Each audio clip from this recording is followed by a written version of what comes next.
Live, First Alert 4 starts now. Hope you had a nice weekend. Welcome to another hot day. And at this point, all the days start to blend together. But we're glad you're with us here on First Alert 4. I'm Claire Kellett. And I'm Paige Hulsey in this morning for Maurice Drummond. I'll be keeping an eye on traffic, which I wouldn't be surprised if it's light because no one wants to go anywhere that is outside of the air conditioning at your house. I didn't even notice it, like the restaurants and stuff, people just, they don't even want to deal with walking from the car into the restaurant. It's too much. Changes it's everything. Hot. Yeah, be careful.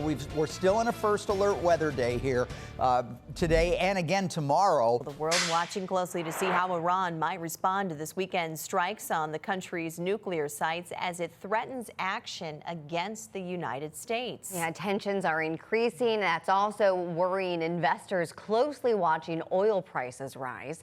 First Alert 4, Sean Logging has the very latest developments from overnight. Happening today, another step forward in the state's control over the St. Louis Police Department. Yeah, First Alert 4's Elena Chappie live this morning with details, Elena, on what we can expect with this transition. For now, live in St. Louis, Elena Chappie, First Alert 4. Elena, thank you. Giving pups a need a second chance at life. That is the goal for one Illinois shelter. But now it needs your help to keep its doors open. Hope Animal Rescues is located in Godfrey, Illinois.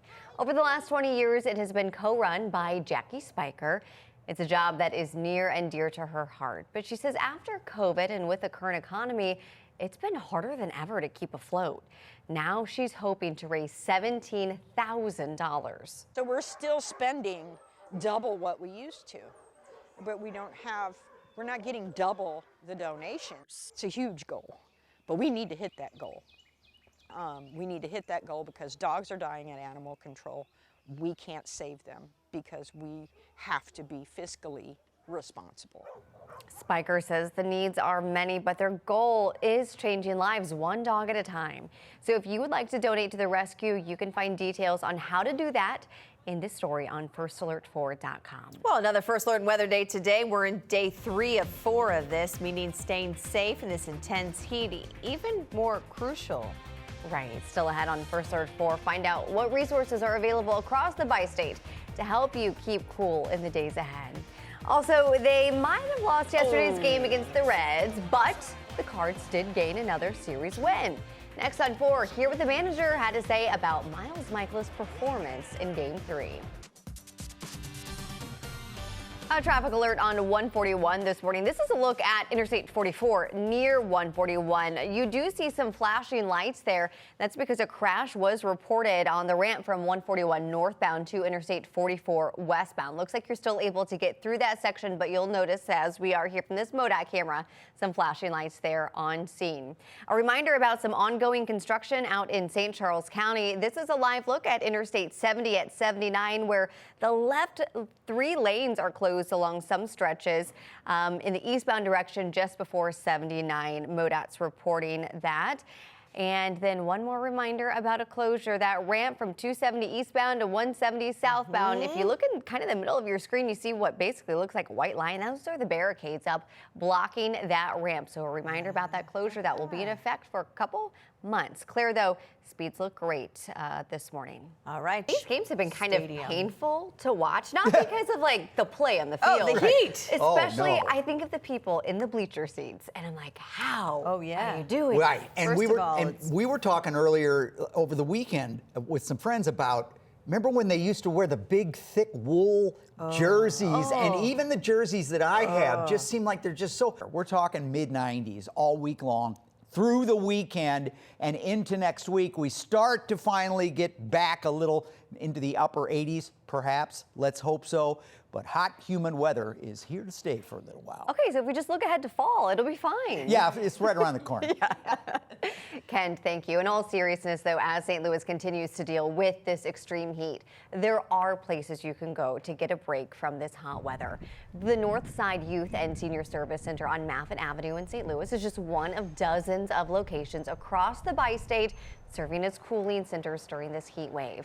That center is open Monday through Friday, 8:30 a.m. to 5 p.m. Other options include local libraries, community centers, and some government buildings that are also open to residents. To find a cooling center near you, you can call the United Way at 211. A live look this morning at the Gateway Arch. Looks beautiful, doesn't it? As we show you this live picture from our Ford Sky camera. Well, I guess enjoy it early if you can. Another scorcher out there. It's going to heat up. Ken's going to have all those details on a hot Monday and a hot Tuesday. You can judge if you think Wednesday's much better. Well, you know, it can be a challenge for people with autism to find employment opportunities, but one business in Florida is working to combat that issue. Rising Tide is a car wash, but for people like Andrew who have autism, it's a place where independence is given freely and encouraged. Andrew's father and brother created the business, and out of their 100 employees, 80% are on the autism spectrum. He says it helps workers with their own self-esteem and helps wash away the stigma.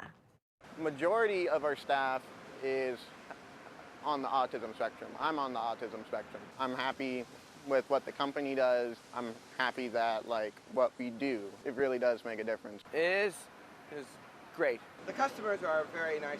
They give us this money. Andrew says his favorite part of work is the tire shine. The car wash has become a place where he's learned valuable skills and found friends. So they're really getting two things. One, purpose, and the other is community. How great is that? Yeah, making friends at the same time. And I love to go to the car wash. Like, there's just this feeling of accomplishment when you walk away and It drive feels away. good, doesn't it? Yes, you're like, my car is clean. I can conquer the world, at That's least for the awesome. next 30 minutes. And I hate to be cliche, but it's a win-win. I mean, they're getting great employees, and the guys that are being employed, the guys and gals that are being employed, have jobs that were in the past maybe they wouldn't have. Sure, exactly. You know? for sure. Good Getting thing. them out. Yeah, keep the tips coming, like Hard you workers. said. Yep. Well, brand new pass for pedestrians to travel more freely around a local park. Still ahead this morning here on 4. We're going to let you know how you can take advantage of the new protected bike pedestrian lanes and streetscape in South St. Louis. Is this the part where I tease the weather? This is you. You have to Yes. talk about it. First alert weather day. Hot. I don't know if that was hot or a And yawn. humid. We'll be back.